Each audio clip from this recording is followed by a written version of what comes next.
fortalezca nuestra fe y nos ayude a honrarle, a estar cada día más preparados, más firmes, más constantes en las cosas del Señor y que nada ni nadie perturbe nuestra fe. Sabemos que vivimos en tiempos difíciles, la Biblia ya lo dice con antelación, que los tiempos finales serían tiempos difíciles, tiempos peligrosos.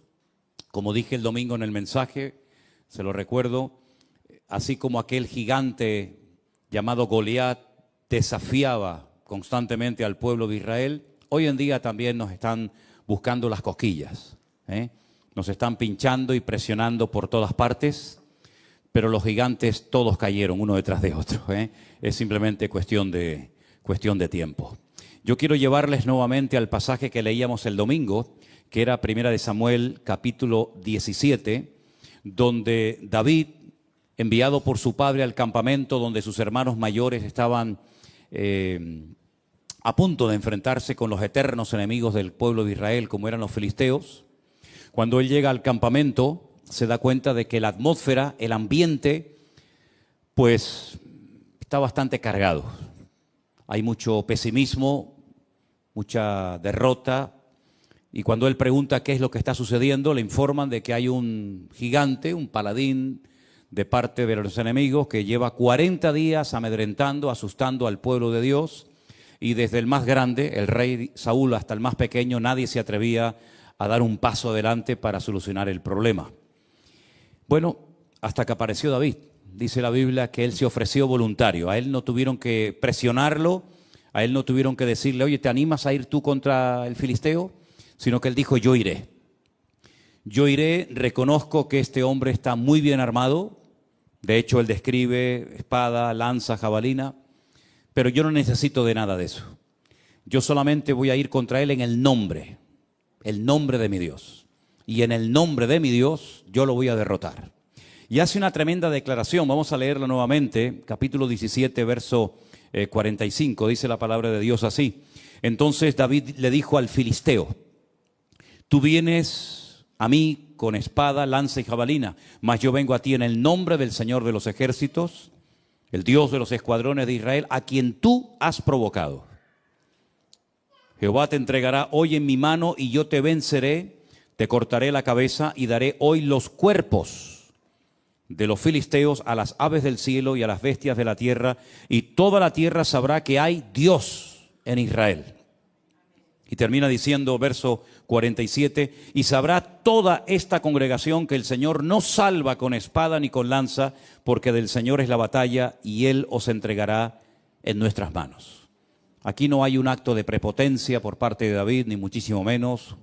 No hay un deseo de destacar por encima de los demás, de llamar la atención hacia sí mismo, sino más bien todo lo contrario. Lo que él quiere es desviar la atención hacia Dios para que el pueblo de Israel y todos los que estaban por allí y los que iban a oír de este combate supieran que la victoria la había dado el Dios de Israel.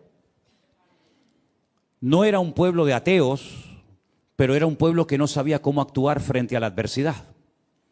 Y hoy en día pasa exactamente lo mismo. Hay gente que lee la Biblia, que se congrega en esta o en cualquier otra iglesia, que lleva años en los caminos del Señor, pero cuando llega un momento puntual a su vida, cuando llega una prueba, un conflicto con la familia, con la economía, con la salud o con lo que sea, pues no saben cómo reaccionar.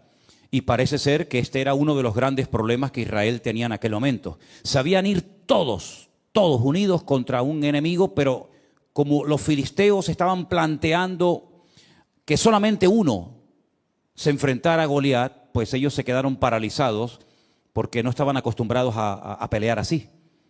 Todos, ¿verdad?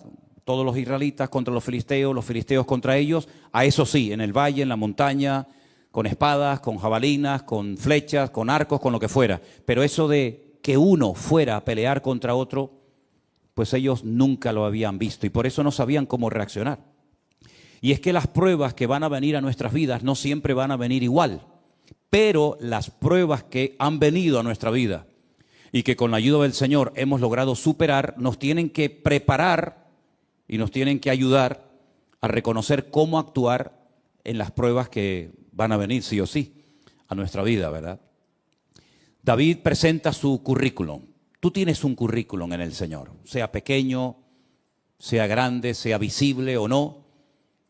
Tú tienes un bagaje, tú tienes una trayectoria con el Señor. Lógicamente unos pueden hablar de más cosas que otros, pero lo que está bien claro es que David en ese momento no podía presumir de ser un soldado en el ejército de Saúl, porque no tenía la edad para hacerlo.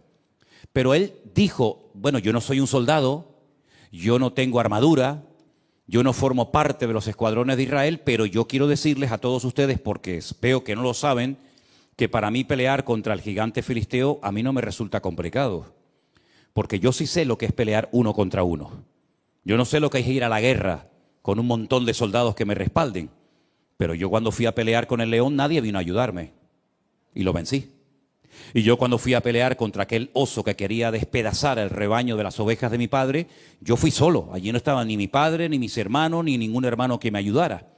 Hay conflictos espirituales en la vida que tendremos que unir fuerzas todos para ir contra ese enemigo, contra ese ataque. Pero habrán otro tipo de pruebas o de ataques que vendrán a nuestra vida en los que te vas a tener que enfrentar tú solita.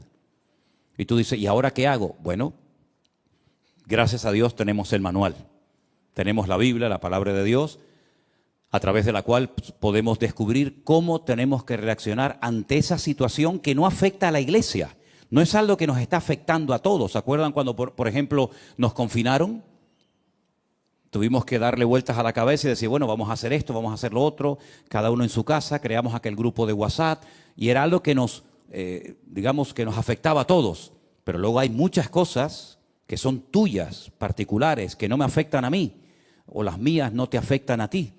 Pero también tenemos que estar preparados y saber cómo reaccionar en todo momento. Ahora bien, cuando una persona en el mundo espiritual obtiene una victoria, hay muchas cosas que cambian. Cosas que se pueden ver, otras que no se pueden ver, pero no significa de que no hayan cambiado. Por ejemplo, yo he hecho una pequeña lista, seguramente se me quedan muchas cosas fuera, de algunas cosas que cambiaron el día que David derrotó a Goliat. Por ejemplo, cuando él llega al campamento, una pregunta que él hace es, ¿qué le dará el rey como recompensa al hombre que derrote a Goliat? Y entonces fíjate lo que le dicen. Quiero que lean conmigo en el capítulo 17 de Primera de Samuel, el verso 25, dice así. Cada uno de los de Israel decía, ¿no habéis visto aquel hombre que ha salido? Él se adelanta para provocar a Israel, pero ahora viene una palabra muy interesante. Al que le venciere, va a ser una recompensa solamente para el que logre vencer al enemigo, al gigante Goliat. El rey le enriquecerá con grandes riquezas. Le dará su hija y eximirá de tributos a la casa de su padre en Israel. Fíjate las tres cosas que obtendría como recompensa el hombre que venciera a Goliat. Número uno, sería enriquecido, se convertiría en parte de la familia del rey, porque el rey le daría una de sus hijas, y eximiría de tributos a la casa de su padre en Israel. ¿Merecía la pena o no ir a pelear contra el gigante Goliat? Se habrán presentado 1000 como voluntarios, ¿no? Habrán dicho, pues yo quiero eso.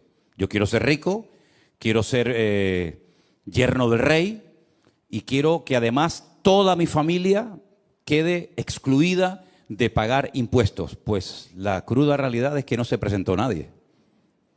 La recompensa era extraordinaria, pero los voluntarios brillaron por su ausencia. Solamente David dijo, bueno, pues yo voy a ir a pelear. Pero él no fue a pelear contra el gigante Goliat por la recompensa. Él iba a ir con recompensa o sin recompensa. Él no estaba allí para hacerse rico aprovechando una oportunidad, ¿verdad? Y para bendecir a su familia, librándola de pagar terribles impuestos que tenían que pagar, ¿verdad? Él fue allí porque primeramente su padre lo mandó y él iba a ir porque él en ese momento, ese día, él se sentía como el representante de Dios en el pueblo. No va nadie, no va el rey, no va el hijo del rey, Jonatán o los demás hijos, no va nadie, no van mis hermanos. Bueno, pues voy yo, porque yo entiendo que esta es una oportunidad para que todo mi pueblo y todos los gentiles que están aquí sepan que nuestro Dios es un Dios que marca la diferencia, con recompensa o sin recompensa. Y yo voy allí, y yo le voy a vencer. Y es cuando él hace aquella tremenda declaración. Él no habla de, bueno, tal vez, vamos a ver lo que pasa, que se haga la voluntad de Dios, que sea lo que Dios quiera, en fin. No, él habla con una seguridad tremenda. Es que hay momentos en la vida en el que no te puedes dar el lujo de dudar. Es sí o sí, es vida o muerte, es cara o cruz, no hay vuelta de hojas. Él no dice, bueno, en algún día tal vez vamos a ver si llevas 40 días molestándonos por la mañana, por la tarde y por la noche, pues vamos a ver si poquito a poco. Es que esa batalla no se iba a ganar poquito a poco. Mira, hay cosas en tu vida y en la mía y en la de todos y cada uno de nosotros que poco a poco las vamos a ir superando. ¿Estamos de acuerdo? Hay gente que me dice, bueno, yo tengo este vicio, o yo tengo esta atadura, o yo tengo esta costumbre. Mira, yo voy a ir poquito a poco. ¿Has conocido gente que habla así? ¿Tú eres de los que hablas así? Hay gente que me dice, poco a poco, sin prisa. Un poquito hoy, un poquito mañana. Ahora 3, mañana 2, pasado ninguno, pasado mañana 18. Poquito a poco. Y bueno, si tú te lo quieres montar así, si en vez de ir envenenándote de golpe te vas envenenando poquito a poco, pues como tú veas, ¿no? Pero es que hay otras cosas en la vida, si quieres llegar a un cierto nivel de madurez, que tienes que vencerlas de golpe. Todo o nada. Y David era un hombre de los que era todo o nada. O yo voy y me mata, o yo voy y lo mato a él. No hay término medio.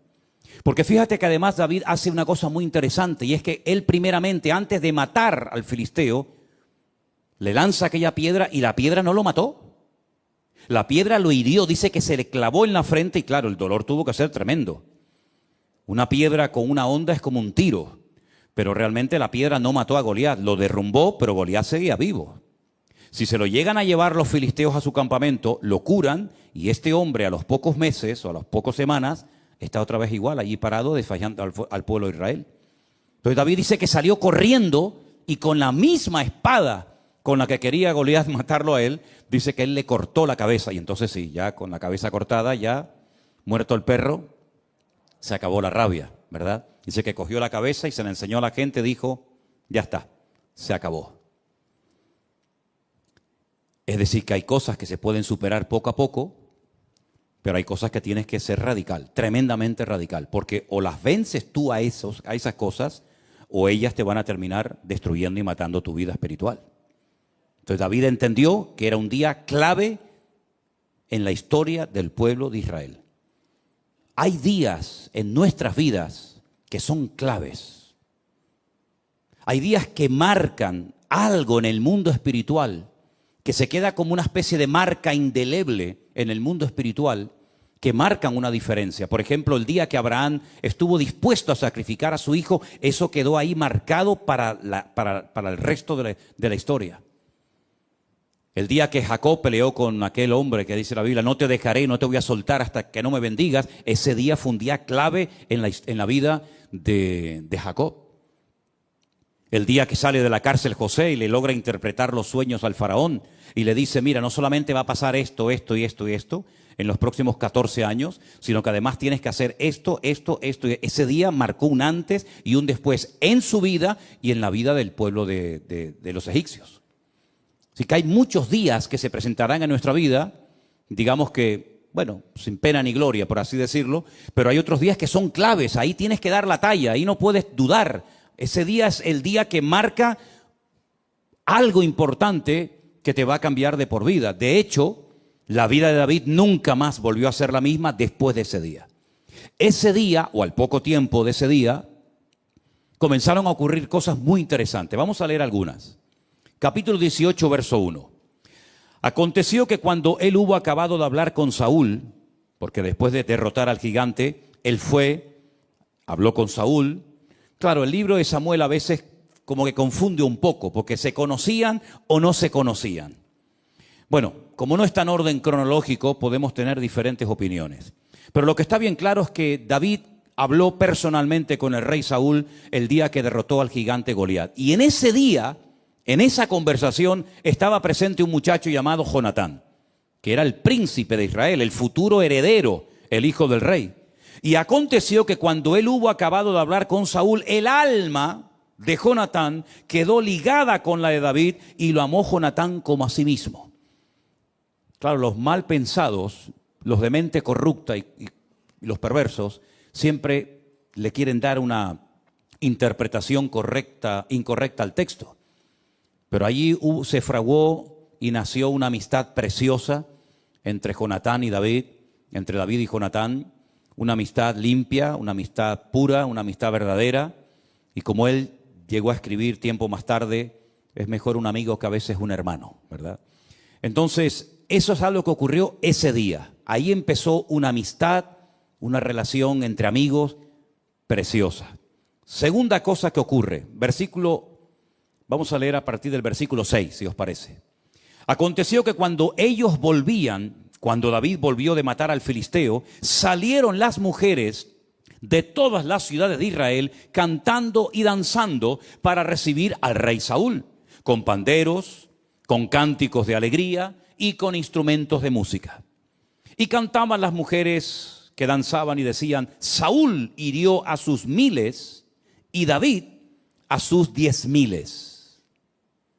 No le gustó la letra al caballero. La letra no le hizo mucha gracia. Porque dice que Saúl se enojó en gran manera y le desagradó este dicho. Y dijo: a David dieron 10,000 y a mí 1000. No le falta más que el reino. Se picó. El caballero se picó. Y desde aquel día Saúl no miró con buenos ojos a David. ¿Qué te parece? Desde aquel día las cosas cambiaron. Hemos obtenido una victoria tremenda, pero a partir de ese día Saúl se la sentenció al rey David. Aconteció que al día siguiente, fíjate qué cosa, esto ya es el mundo espiritual. Al día siguiente de esa reacción de enojo, de esos celos ridículos y absurdos, al día siguiente un espíritu malo de parte de Dios tomó a Saúl y él desvariaba en medio de la casa. David tocaba con su mano como los otros días y tenía Saúl la lanza en su mano. Y arrojó Saúl la lanza diciendo: enclavaré a David a la pared. Pero David lo evadió 2 veces. Fíjate las cosas que comienzan a cambiar a raíz de la gran victoria que ha beneficiado a todo el país, incluido al rey. Enojo, rabia, celos, envidia. ¿Qué te parece? ¿Buscó David en algún momento la reacción de Saúl de esta manera? Jamás. Pero hay cosas que tú no puedes evitar.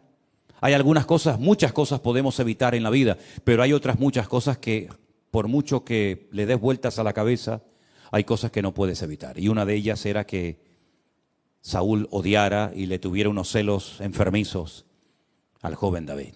Desde aquel día no lo miró bien. Unos celos tremendos. Y el resto de sus años los dedicó a perseguir a David. David al final saben que tiene que huir. Y durante muchos años, desde los 17 aproximadamente, hasta los 30 que llega a ocupar el trono de Israel, está huyendo de cueva en cueva, de lugar en lugar, hasta que finalmente él dice: bueno, en algún momento me va a matar este hombre, me va a quitar la vida a Saúl. Dice que se fue a vivir con los filisteos. Pero claro, si llega a los filisteos, cuando tú le has matado al gigante filisteo, en cuanto te vean aparecer por allí, te van a matar a ti. ¿Qué es lo que hace David? Que era tremendo. Finge que está loco. Y se le cae la baba por la cara y se hace el loco y pintan las paredes y el rey dice: ¿no tengo yo bastantes locos para que me venga otro más? Y bueno, al final el loco fue una ayuda tremenda para el rey de los filisteos, en fin. Ahora llegó el momento en el que Saúl tenía que cumplir la palabra que había dado. El hombre que venciere a Goliat, yo le voy a dar a mi hija y lo voy a convertir en mi yerno. Vamos a ver si cumplió la palabra, ¿les parece? Versículo 17. Entonces Saúl le dijo a David: he aquí yo te daré a Merab, mi hija mayor. Generalmente se daba a la mayor y luego se daba a la menor, ¿verdad? Saben que en las notas musicales hay notas mayores y notas menores, ¿no? Pues le iba a dar la mayor y al final le dio la menor. Con tal de que seas hombre valiente y pelees las batallas del Señor. Mas Saúl decía: no será mi mano contra él, sino que será contra él la mano de los filisteos. Fíjate tú el plan que comienza a fraguar Saúl para quitarse de medio a David.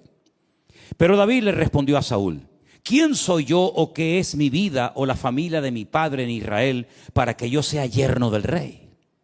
Oye, ese privilegio de ser yerno del rey no lo tiene todo el mundo, ¿verdad? ¿O eres de sangre azul? Ninguno aquí es de sangre azul, ¿no?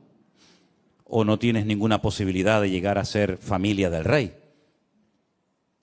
Llegado el tiempo en el que Merab, la hija de Saúl, se había de dar a David, fue dada por mujer a Adriel. Ah, mira dónde sale este. Mira dónde sale Adriel. El meolatita. Estudien la historia de este Adriel, por cierto, muy interesante. No tengo tiempo ahora para entrar en eso, pero fíjense por dónde. Pero Mical, la otra hija de Saúl, amaba a David. Y fue dicho a Saúl y le pareció bien a sus ojos. Y Saúl dijo: yo se la daré para que le sea por lazo y para que la mano de los filisteos sea contra él. ¿Me dejan que les diga una cosa?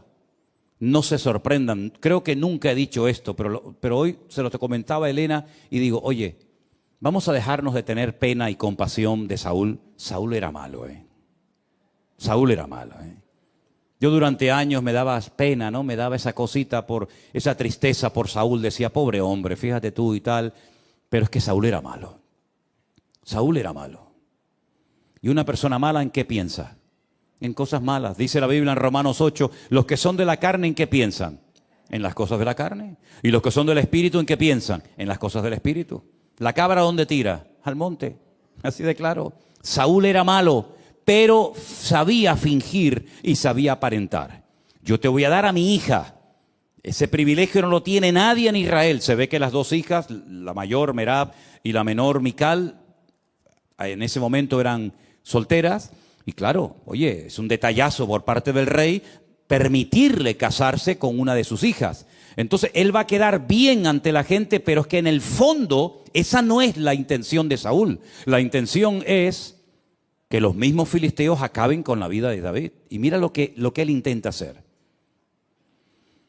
Saúl le dijo: yo se la daré para que sea lazo, para que la mano de los filisteos sea contra él. Dijo pues Saúl a David por segunda vez: tú serás mi yerno hoy. Mandó Saúl a sus siervos: hablad en secreto a David, diciéndole: he aquí el rey te ama y todos tus siervos te quieren bien. Sé pues yerno del rey. ¿Verdad? Siempre el rey rodeándose de pelotas, siempre rodeándose de gente que le reía las gracias al rey, como hay muchos hoy en día que se juntan con gente que a todo le dicen que sí, ¿verdad? Los criados de Saúl hablaron estas palabras a oídos de David, y David dijo: ¿os parece a vosotros que es poco ser yerno del rey, siendo yo un hombre pobre y de ninguna estima? Des en cuenta, por ejemplo, que David no era una persona pudiente económicamente hablando. David era un simple pastor de ovejas, que encima no eran ni de él, eran de su padre. Era el menor de la familia, no tenía ninguna posibilidad de una buena herencia el día de mañana. Incluso hay comentaristas por ahí que opinan que David fue, concebido fuera del verdadero matrimonio, ¿no? Bueno, sea como sea, el tema es que David jamás se le hubiera pasado por la imaginación llegar a estar emparentado con el rey de Israel, el hombre más importante del país. Y él lo tiene claro, él dice: yo no tengo ninguna posibilidad de llegar a ser el yerno del rey. Pero fíjate qué interesante. Los criados de Saúl le dijeron esta respuesta, le dieron estas palabras, y Saúl dijo: decidle así a David: el rey no desea la dote. La dote era algo muy importante, ¿sabes? Mi hija, para que sea tu hija, me tienes que dar 20 camellos, 30 ovejas, etcétera, etcétera. A mí Matías no me dio nada, por cierto, pero bueno, aún estamos a tiempo. Bueno, me dio un nieto. Ya con eso le perdono. El rey no desea dote, sino, escucha bien, espero que lo entiendas, 100 prepucios de filisteos, que es lo que se le quita al hombre cuando se le circuncida.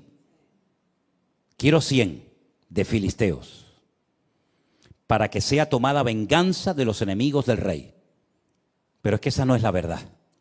Detrás de esta petición de 100 prepucios, fíjate tú qué cosa pide este hombre.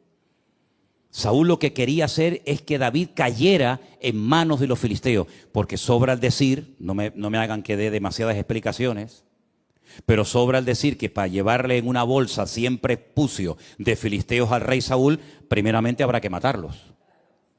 Y después una vez matarlos o dejarlos medio heridos, ¿no? Me tengo que enfrentar a 100 para poder llevárselos al rey Saúl. Porque en el fondo, alguno de ellos lo va a terminar matando. Esto no es como las películas americanas que saben que sale el héroe corriendo por un campo abierto, le disparan 5.000, ni uno le da. Pero él dispara y con una bala mata a 10 de golpe, ¿no?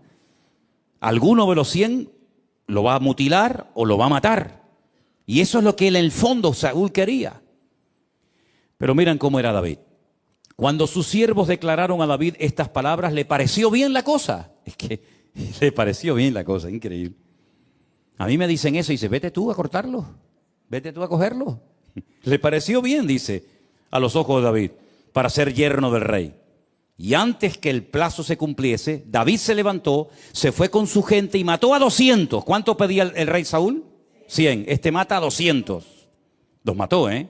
Mató a 200 filisteos y trajo los prepucios de ellos y los entregó todos al rey, a fin de hacerse yerno del rey. Y Saúl le dio a su hija Mical por mujer. Si yo te doy más de lo que tú me pides, 100, toma 200, y ahora me tienes que dar a tu hija mayor. No, le da la menor, le da a Mical. Pero Saúl, viendo y considerando que el Señor estaba con David y que su hija Mical lo amaba, tuvo más temor de David y fue Saúl enemigo de David. ¿Cuánto tiempo? Todos los días. Todos los días de la vida que duró, odiaba y no podía ver en pintura a David. ¿Qué te parece? El ungido, este era el ungido. Imagínate los que no eran ungidos, ¿no? Este era el ungido de Jehová. Este era el que tenía que ser un ejemplo a la grey. Este era el que tenía que ser agradecido porque por fin había aparecido un desconocido y había arreglado el problema nacional de deshacerse del cuerpo, de la vida del gigante Goliat. Y mira cómo le paga, tratando de matarlo, tratando de desacreditarlo, persiguiéndolo de noche y de día por todas partes, con unos celos que en vez de cortarlos, los fue alimentando día a día. Y al final, si ustedes leen la historia de Saúl, que la encontramos en la Biblia, la vida de Saúl fue un auténtico desastre. Mató a sacerdotes, le echó la culpa al pueblo de muchos actos de desobediencia que hizo a lo largo de su vida. Se fue a consultar con una divina en un pueblo llamado Endor, en el norte de Israel. Al final termina suicidándose, tirándose sobre una espada y quitándose la vida. Dejó al país en la ruina. Económicamente el país lo dejó en la bancarrota más absoluta. Los filisteos incluso se atrevieron a robar y llevarse a su terreno el arca de la alianza, que ya saben lo que era el arca de la alianza, ¿verdad? En aquellos tiempos. Es un auténtico desastre. Y no me digan a mí que Saúl no tuvo ayuda y buenos consejeros, como por ejemplo el profeta Samuel, que le decía lo que tenía que hacer, lo que no tenía que hacer. Espérate, no hagas esto, no te precipites, no corras, espera. Sin embargo, echó por la borda su vida. Así que cambios, pues mira, en lo espiritual todos los que quieras y más. Se convierte en yerno del rey, empieza una hermosa amistad con su hijo, con Jonatán, con el príncipe de Israel. Se desatan los celos de Saúl con la intención de matarlo. Se convierte en un rey falso que aparentemente te quiere bendecir, que aparentemente te quiere ayudar, pero en el fondo lo que quiere es quitarte de en medio, ¿verdad? No, yo quiero que seas mi yerno. Tráeme siempre pucios con la intención de que lo maten, ¿verdad? Se convierte en un rey mentiroso, en un rey manipulador, en una persona muy peligrosa, porque dice la Biblia que en varias ocasiones David estaba tocando el arpa para él, para calmarlo, y dice la Biblia que cogía la lanza y se la lanzaba para clavarlo en la pared como si fuera una cucaracha, ¿verdad? Un hombre tremendamente agresivo, peligroso, amargado, frustrado, que llevó al país a la ruina. Y David en medio. David nunca se levantó contra él dando una especie de golpe de estado, sino que él esperó, dejaba todo en las manos del Señor En aquella época compuso salmos extraordinarios. Puedes leer las sensaciones, las tristezas de David, las luchas tremendas, la soledad, las horas, días, semanas, solo, ¿verdad? Por esos montes huyendo de Saúl, siempre pendiente de que me atacaran por la noche, por el día, por la montaña, por arriba, por abajo, ¿verdad? Pero el Señor lo cuidó y el Señor lo protegió. Cuando tú comiences a obtener victorias espirituales en tu vida, vas a desatar la ira del enemigo, pero también vas a desatar la bendición de Dios sobre tu vida. Tienes que saber esto. Como dijo alguien, si no quieres que te pase nada, que nadie diga nada mal de ti, que nadie se meta contigo, que nadie te cuestione, que nadie te critica, no hagas nada. Es que no tenías ni que haber nacido. Porque ya desde el día que nacimos, ya siempre alguien dijo, qué feíto era, ¿no? Y aún no dice nada, otro dice, ay, qué guapo, otro era feíto, otro era feo. Desde el mismo día que nacimos ya comenzó la batalla de la vida.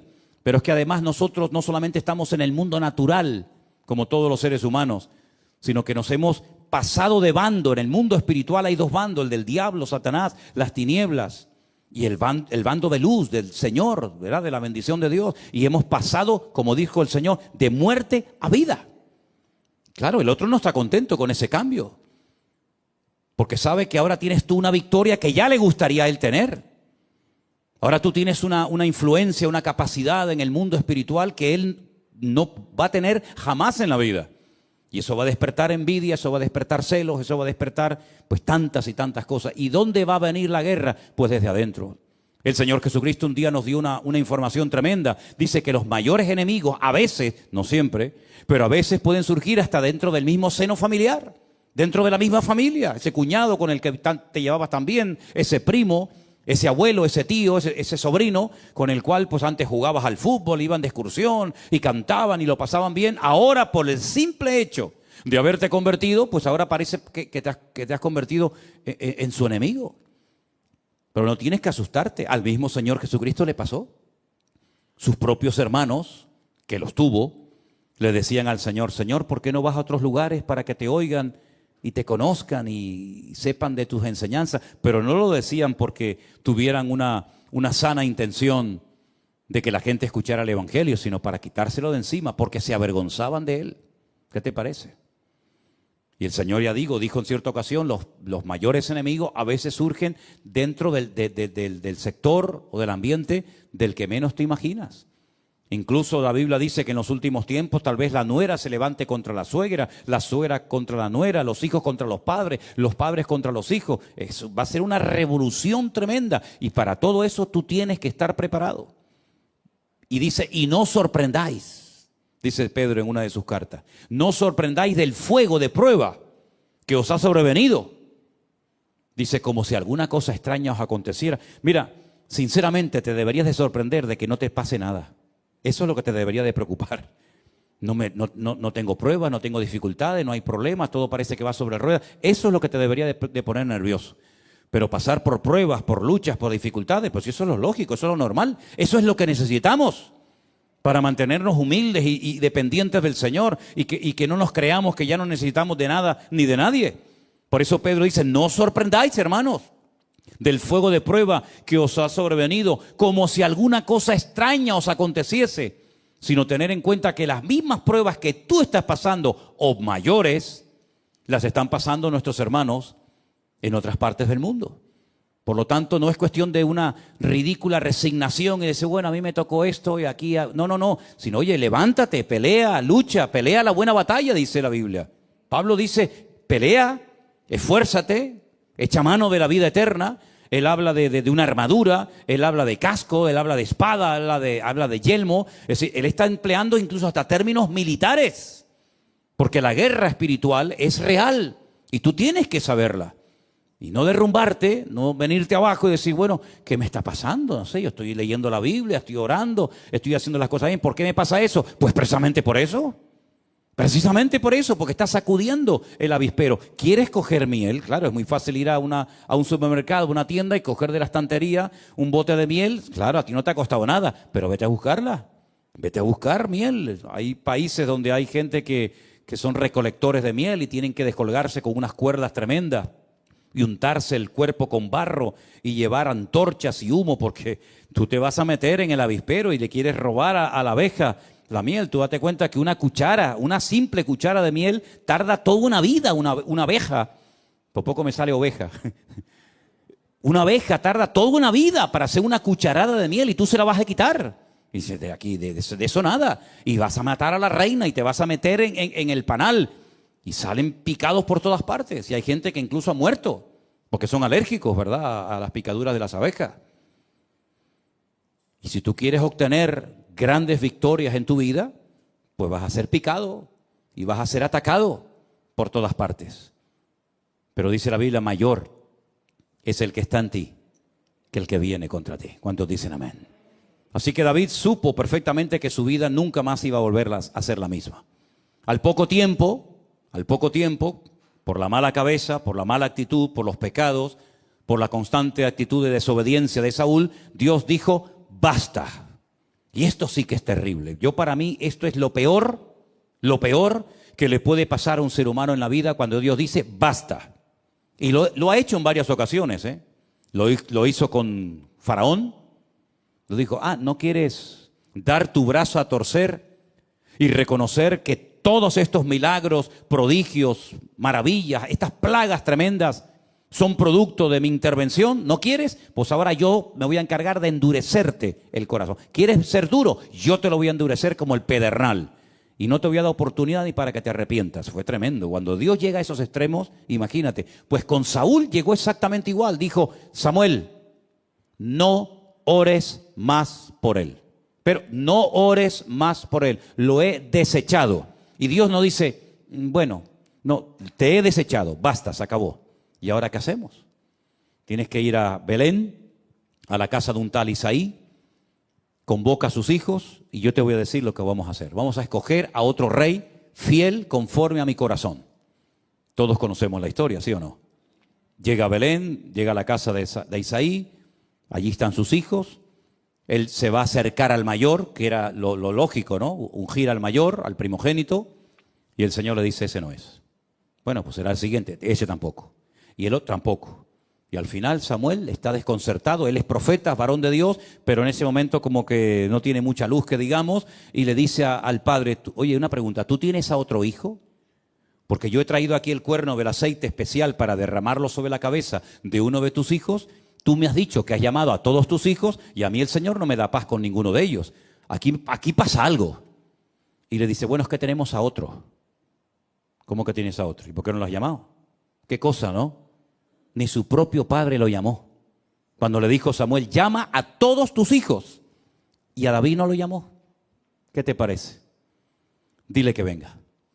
Porque no nos vamos a sentar a la mesa ni a comer hasta que David venga. Y dice la Biblia que nada más entrar, claro, imagínate las pintas con las que vendría. Un montón de días, semanas en el monte, con un olor terrible, los pelos así como los que tiene ahora mismo un hermano por ahí arriba. Y claro, tú imagínate aquello, decir, ¿y este quién es? ¿Este quién es? ¿De dónde ha salido esto? Si no, este es mi hijo David. Dice, este es David. Y el Señor dice, úngelo, porque ese es el rey, el futuro rey de Israel. Es impresionante, hermanos, cómo Dios rompió todos los patrones, todas las normas de la época para ungir al que nadie, ni siquiera su propio padre, contaba con él.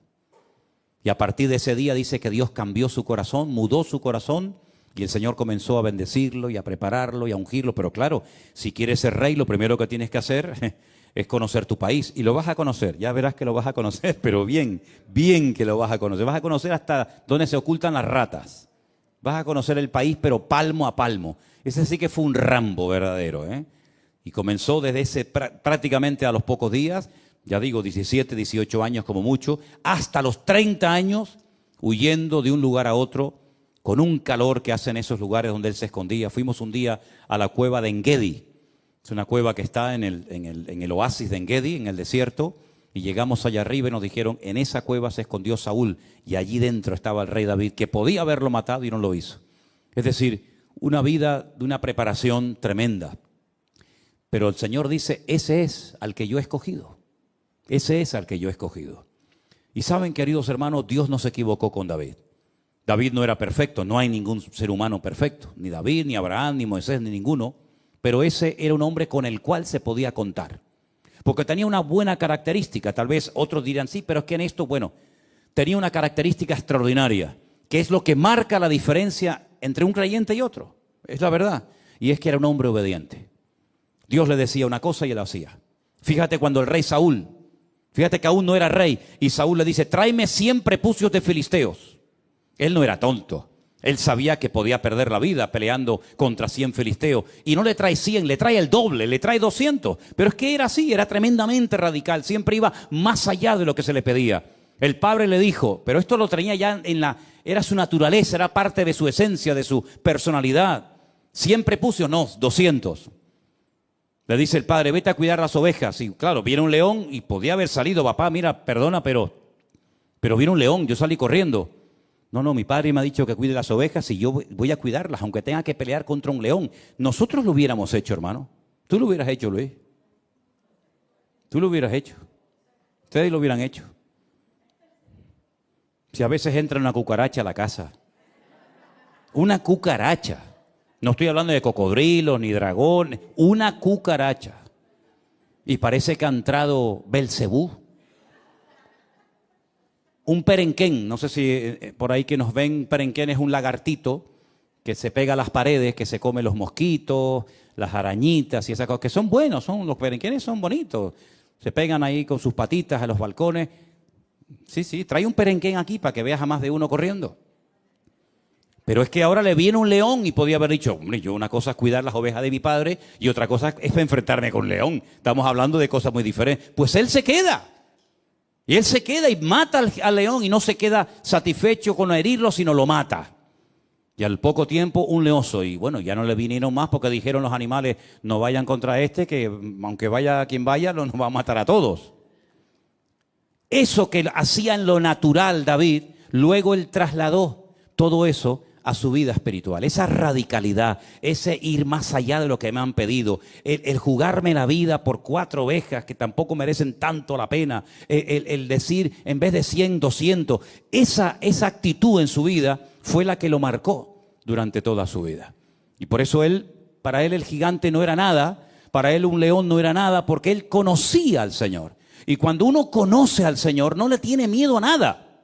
Porque sabes que eso que te está atacando, eso que te domina en ese momento, eso que pierdes el control, para Dios no es ningún problema. Amén, hermanos.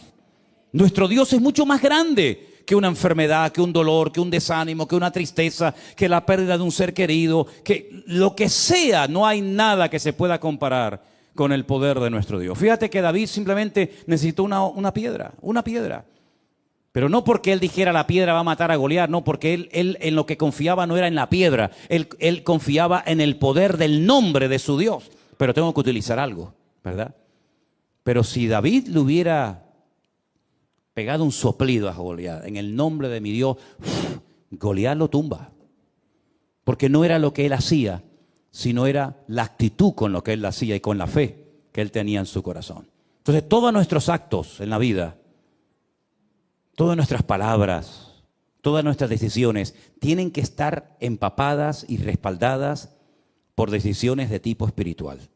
Cuando tú quieres vencer un vicio, cuando tú quieres dejar un hábito, cuando tú quieres superar un dolor, una pérdida, un desánimo, una enfermedad o lo que sea, lo que en el fondo te tiene que motivar no es, bueno, ya vencí yo esto, ya me pongo ya la medalla, ¿no? Sino que es una oportunidad para demostrar el poder de nuestro Dios. Y nosotros deberíamos estar dispuestos a hacer cualquier cosa con tal de que a Dios se le reconozca en ese colegio, en esa universidad, en esa oficina, lo que sea. Que sepan siempre que lo que nos motiva no es el orgullo, la ambición personal, el deseo de protagonismo, de que nos miren, de que nos admiren, sino que el objetivo cuál tiene que ser, dar la honra y la gloria a nuestro Dios. Y David entendió que ese día era un día maravilloso, porque ese día todos los ojos de Israel iban a estar mirando aquel valle de Elam, donde derrotó al gigante Goliat. Él sabía que ese día era un día histórico, como en el monte Carmelo, Elías sabía que todos iban a ser así y todos iban a estar mirando a ver qué pasaba en aquel lugar. Hay momentos en los que todos van a estar mirando y es el examen, es el test, es la prueba por la cual tendrás que pasar y sacar buena nota para que al final la gloria y la honra se la lleve el Señor. Así que en vez de quejarte, en vez de asustarte, en vez de salir corriendo, dice, no, momento. Yo tengo una oportunidad de oro para demostrar que mi Dios es diferente. ¿Qué es lo que usted me ha dicho que tengo? ¿Esto? ¿Esto es lo que usted dice que tengo? Muy bien, perfecto. Démelo. Te pones de rodillas en tu habitación. Hazme caso, por favor. Hazlo, que funciona. Señor, mira lo que me dijo que me quedan 3 meses de vida. Mira las analíticas, mira los exámenes que me han hecho. Estos, que son los que han estudiado, los que han estado años y años para sacar esta conclusión, me dicen que yo, que soy tu propiedad y que soy tu hijo, me dan 3 meses de vida. Señor, qué bueno sería que tú hicieras un milagro en mi vida para que yo mañana vaya a estos y les diga, vengan un momentito. ¿Qué me dijeron ustedes aquí hace 6 meses? ¿Que me iba a morir? ¿Cuánto tiempo llevo de vida? 18 años. Entonces,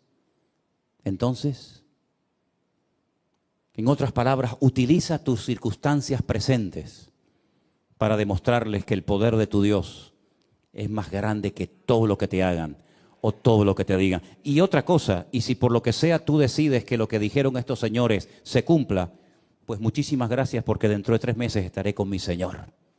Ustedes seguirán rompiéndose la cabeza, pero a mí simplemente lo que me han dicho es la fecha con la que me voy a reunir con Él. Pero si pudiéramos de alguna manera utilizar estas circunstancias aparentemente duras, difíciles o amargas, para demostrarle a estos que dicen que todo esto es mentira, que Dios no existe, que el hombre viene del mono, etcétera, etcétera. Si pudiera, Señor, utilizar estas circunstancias para demostrarle a esta gente tu poder, por mí encantado de la vida, Señor. Como yo le dije aquí en este cuarto, en esta habitación que está aquí atrás, el día 14 de marzo del 2020, cuando salió en la televisión el presidente de este país y dijo, se decreta el estado de alarma o de emergencia, como sea, nadie puede salir. Yo me puse ahí de rodillas y mi Dios lo sabe y le dije, Señor, ahora tienes una oportunidad impresionante, maravillosa, para demostrar que esta obra es tuya, Señor. Aquí no va a venir gente, yo no sé durante cuánto tiempo, un domingo, 2, 3, 4, 5, nadie lo sabía. Yo pensaba, bueno, 2, 3 domingos, nada.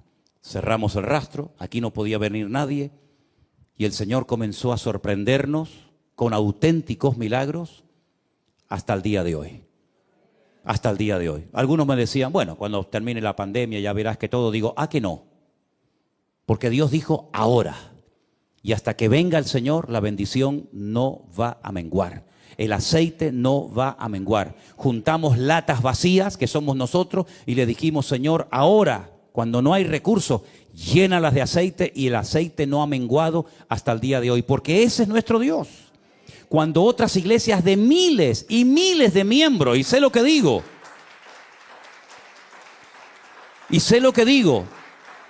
lamentablemente, se cerraron, solamente por ponerles un pequeño ejemplo, podría ponerles muchos. Pero cuando yo conocí a unos hermanos, que no sé si me estarán viendo ahora, son de California, de Los Ángeles, creo que viven por allí en un desierto, no me acuerdo cómo se llama aquel lugar, pero es un desierto, Pues, cuando yo les dije, hermanos, los conocí en Israel, después estuve con ellos en Estados Unidos, ¿a qué iglesia van ustedes? Y me dice, nosotros íbamos a una iglesia, pero en el tiempo de la pandemia se cerró, como todas. Digo, sí, ya lo entiendo, pero ya terminó la pandemia. ¿Y ahora qué? Dice, no, el pastor nos juntó, no se transmitió, no se hizo nada durante el tiempo de confinamiento, y el pastor nos juntó y nos dijo que se iba a cerrar la iglesia.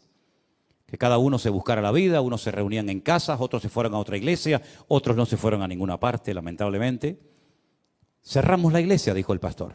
Y yo le dije, perdone que le haga esta pregunta, no la suelo hacer sinceramente porque no es algo que me quita el sueño ni me preocupa, pero en este caso sí me atrevo a preguntarle, ¿y cuántos erais en la iglesia? ¿Cuánta gente se congregaba en aquel momento? Y si éramos 2.000 miembros, Digo, 2.000 miembros. 2.000. Y cerró la iglesia. Digo, ¿y por qué? Dice, porque no había recursos para pagar la luz, el agua, los teléfonos, el alquiler. Digo, con 2.000 personas. Y nosotros que éramos 4 gatos y un perro herido. 2.000 personas y cierran la iglesia. ¿Pero cómo puede ser esto? ¿Y la cerró? La cerró. Pero te digo un ejemplo. Te podría contar muchos más. Entonces cuando yo le dije al Señor, Señor, se nos viene un gigante imponente, tremendo. Pero si tú quieres, Señor, si tú dices, ahora esta iglesia va a ser usada para tu honra y para tu gloria. Y ya lo creo que lo fue. Ya lo creo que lo fue y lo sigue siendo. Porque el Señor es fiel. Y cuando ponemos nuestra piedrita en el bolsillo y decimos, Señor, yo nada más tengo una piedra. El tipo mira cómo viene, pero yo voy en el nombre de mi Dios. El Señor sorprende. Y el Señor bendice. Y el Señor demuestra que la iglesia no es tuya ni mía. La iglesia es de Él. Y dice la Biblia que Él la sustenta y Él la cuida. Por eso yo creo, y termino, y cuando digo termino, que Dios está buscando gente valiente. Así de claro. Dios está buscando gente valiente que se la juegue por Él en lo económico, que se la juegue por Él en lo que haga falta. Y yo creo que Dios está buscando de todo corazón, y lo digo de verdad, gente valiente en estos tiempos. Gente que no le tenga miedo a las circunstancias. Gente que no le tenga miedo a lo que está pasando allá afuera. Gente que le crea a Dios y que diga, Señor, yo te creo a ti. Y si tengo que comer una cebolla sola, un pan todas las noches debajo de un puente, yo lo voy a hacer, pero yo voy a seguir sirviéndote. Yo creo que Dios, a ese tipo de gente, Dios la honra y Dios la bendice y Dios la prospera. Y yo espero que entre nosotros, todos nosotros podamos decir, nosotros somos los valientes del pastor Manolo Sierra. Porque no se olviden ustedes que David sí era muy ungido, muy poderoso, pero hay una lista que dice los valientes de David. A mí me gustaría tener una lista de los valientes. Y espero que todos ustedes formen parte de esa lista. Amén, hermanos. Cierra tus ojos ahí donde estás, por favor. Repite hoy lo que confesaste el domingo. Señor, yo confieso en fe que mi enemigo, mi gigante, ha sido derrotado y vencido en el nombre de Jesús. Llámese como se llame. Este se llamaba Goliat. El tuyo, no sé cómo se llama, pero menciónalo, nómbralo. Este gigante que es, etcétera, lo que sea, en el nombre de Jesús, hoy caes y nunca más volverás a levantarte y amargarme la vida. Porque hoy te derroto en el nombre de mi Dios. Tú vienes contra mí con exámenes, con radiografías, con insultos, con palabras, etcétera. Pero yo vengo en el nombre de Jesús contra ti. Y el Señor te ha entregado en mi mano. Y voy a dormir en paz. Dilo conmigo, yo voy a dormir en paz a partir de hoy como un niño pequeño que no lo perturba nada, que solamente se despierta para ver el rostro de su papá o de su mamá. Pero no lo despierta un bebé. Los precios que suben o que bajan, el precio del petróleo, la bolsa, las guerras, no. A un niño pequeño solamente lo despierta el deseo o de comer o de jugar con su papá y con su mamá. Y cuando ve el rostro de su padre y su madre, su rostro se ilumina, porque ve al que ama. Ahí está, siempre ahí está, para acariciarlo, para besarlo, para jugar con él. Esa es la ilusión con la que tenemos que vivir nuestra comunión con el Señor cada día. Señor, a mí no me va a perturbar ni a quitarme la paz, nada ni nadie, sino que yo me voy a despertar y lo único que quiero es decirte, te alabo. Tú eres santo, Señor. Santo, santo Dios Todopoderoso. Aleluya.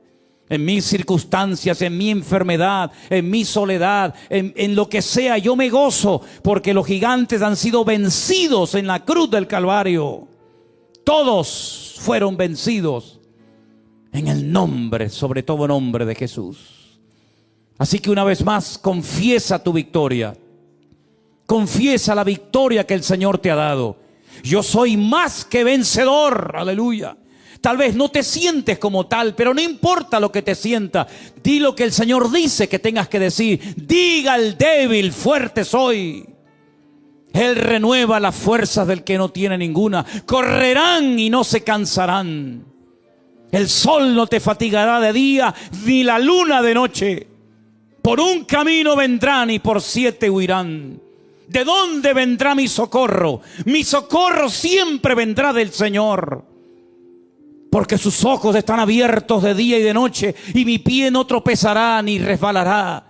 Porque Él me cuida, me guarda, me bendice, me sustenta, me protege, me unge.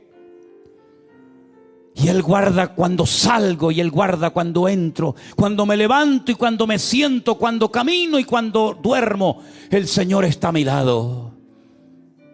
Caerán por un lado, caerán por otro lado, pero yo estoy firme, parado en la roca eterna que es Jesucristo. Aleluya. Yo estoy parado en esa roca y vendrán vientos, vendrán tempestades, vendrá lo que venga, lo que sea, pero mi casa permanecerá porque yo he puesto mi fe y mi confianza en el eterno Dios, aleluya, al cual le doy la honra y la gloria en este momento, mi Dios. Y cuando el enemigo ve a un pueblo unido, un pueblo que tiene las ideas claras, que pone su confianza en Dios y en su palabra, teme y sale corriendo, porque sabe que contra ese pueblo, contra esa casa, no puede hacer absolutamente nada. No dejen de alabar a Dios en medio de las circunstancias. No dejes de gozarte y de alegrarte en medio del dolor, en medio de la lágrima, no importa, porque esa es la mejor agua para regar la bendición de Dios. Señor, en el nombre de Jesús anhelamos tu bendición, como tu siervo Jacob la anhelaba y la quería. Nosotros te pedimos, bendícenos en esta noche. Bendícenos, Señor. Bendice mi familia, bendice mi cuerpo, mi mente, bendice mi vida, bendice mi economía, bendice todo lo que tengo y todo lo que soy. Que por todos los poros de mi piel salga bendición de Dios. Y a esos que critican, a esos que murmuran, a esos que ponen obstáculos, Señor, nos reímos porque tu palabra dice que tú llenarías nuestra boca de risa y dirían entre las naciones, grandes cosas ha hecho el Señor en estos. Y yo te pido, Señor, que esa promesa que tú nos diste la veamos cumplida cada día, que sigan diciendo entre las naciones de la tierra, grandes cosas ha hecho el Señor en ellos. Llena nuestra boca de risa y nuestra lengua de alabanza. Bendito seas, oh Dios, santo, santo, sublime Dios eterno. Levanta tus manos al cielo, ponte de pie y dile, Señor, gracias. Cuando ese gigante cayó a tierra tuvo que ser algo tremendo.